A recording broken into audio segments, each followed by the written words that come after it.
Ja tämähän on siis tämä joulukonsertin saldo, mikä tässä nyt sitten on tuossa pöydällä toi infuusioautomaatti.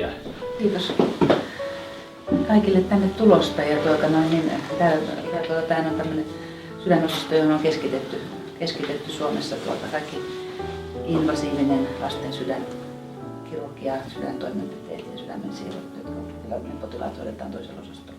Eli tämmöinen valtakunnallinen terveyskeskus, jossa meillä on 2/3 potilasta tulee tämän HUS-alueen ulkopuolelta, 1/3 tulee sitten tämän HUS-alueelta.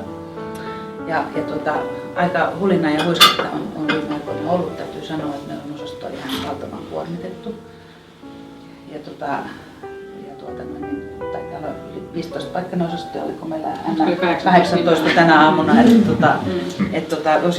Ja suuri tarve, niin kuin arvata saattaa, niin kaikenlaisille välineille ja tarvikkeille ja sekä hoitoon liittyville että sitten lasten viihdyttämiselle. Ja Markun kanssa tavattiin ja sitten mä sanoin Markulle, että eikö se olisi kiva tehdä jotain tällaista, että mitä jos me joulukonsertti lähdettäisiin pyörittämään. Siitä se lähti ja Markku innostui heti.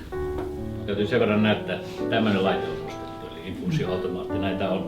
Näiden tarve on todella suuri tässä, näin mä oon ymmärtänyt. Eikä näitä olisi ostettu, jos ei olisi tarvittu. Vissiin. Tuolla voidaan antaa potilaille lääkkeitä hyvin tarkasti pieniä määriä tai sitten nesteitä. Meillä on nyt kaikki potilaat, jotka annetaan näitä lääkkeitä ja nesteitä, niin täytyy olla jonkun laitteen kautta, että ei voida antaa suoraan.